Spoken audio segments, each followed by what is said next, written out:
Bienvenue sur la chaîne d'information Partenaire. Les sécheurs d'air comprimé à membrane.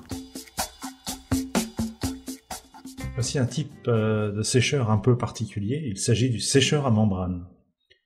Il se présente sous la forme d'un tube muni d'un raccord d'entrée d'air et d'un raccord de sortie d'air, ni plus ni moins.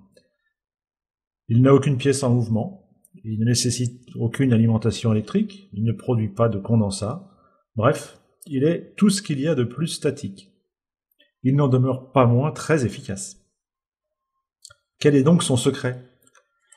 À l'intérieur de ce tube se dissimule un faisceau de membranes polymères extrêmement fines et qui ont la propriété d'être perméables pour la vapeur d'eau. On voit ici, sur ce petit schéma synoptique, comment se constitue une membrane. Elle se constitue tout d'abord d'un support et qui va résister à la pression, et la membrane, en fait, est appliquée sur ce support. L'air comprimé saturé d'humidité va entrer par un côté du sécheur, donc être dirigé vers l'intérieur de ces membranes. Et au fur et à mesure qu'il va circuler à l'intérieur de ces membranes, eh bien, les molécules d'eau vont traverser la paroi de la membrane et se retrouver chassées à l'extérieur du sécheur par une petite partie de l'air sec prélevé en sortie de ce sécheur. C'est-à-dire que cet air sec va balayer les membranes mais à l'extérieur et se recharger en humidité pour évacuer l'humidité sous forme de vapeur, donc il n'y aura pas de condensat produit par ce sécheur. Les molécules d'eau, on le voit ici sur cette animation, donc passent au travers de la membrane et sont éliminées par l'air de balayage qui se situe, lui, à l'extérieur de la membrane. La vue suivante montre la taille minuscule de ces membranes, comparée par exemple à l'allumette que vous voyez ici. Et les vues grossies de ces membranes montrent le faisceau tel qu'il se constitue à l'intérieur du sécheur.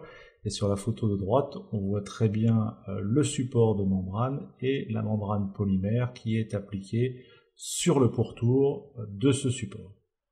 On comprend dès lors, vu la taille des membranes, qu'une filtration poussée est indispensable sous peine d'engorger et de détruire le sécheur de manière irrémédiable. Alors ce sécheur possède de nombreux avantages. Nous l'avons évoqué en début de ce diaporama, il a un fonctionnement entièrement statique, sans alimentation électrique. Il peut de ce fait être considéré comme antidéflagrant. Il est extrêmement compact. Il peut être installé dans toutes les positions, aussi bien horizontalement que verticalement. Il offre des points de rosée très bas, jusqu'à des points de rosée de moins 40 sous pression. Et l'inconvénient, évidemment, nous l'avons évoqué à l'instant, une filtration poussée est indispensable. Et le deuxième point négatif, entre guillemets, de ce sécheur est que le débit de purge reste important et limite donc leur utilisation à des faibles débits, notamment pour sursécher de l'air juste à l'entrée des machines, puisque ces sécheurs peuvent être remis en aval d'un sécheur par réfrigération, par exemple, de manière à obtenir des points de rosée très bas, moins 20, moins 40, pour protéger une machine spécifique sur le réseau.